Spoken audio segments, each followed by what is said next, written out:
নমস্কার বন্ধুরা, পারমিঠু অফিসিয়াল চ্যানেলে নতুন একটি রেসিপির সাথে আপনাদের সবাইকে স্বাগত।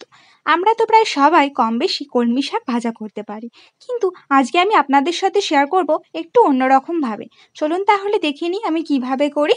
প্রথমে আমি একটা কড়াই নিয়ে নিয়েছি, কড়াইতে রিফাইন অয়েল দিয়ে দিয়েছি। তেলটা গরম হয়ে গেলে আমি তেলের মধ্যে বড়িগুলোকে ভেজে নেব।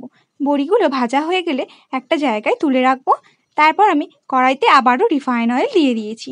তেলটা গরম হয়ে গেলে আমি তেলের মধ্যে শুকনো লঙ্কা ও সর্ষে ফোড়ন দেব। ফোড়নটা হয়ে গেলে আমি শাকটাকে দিয়ে দেবো। শাকটা আমি আগে থেকে কেটে ধুয়ে ভালো করে বেছে নিয়েছি।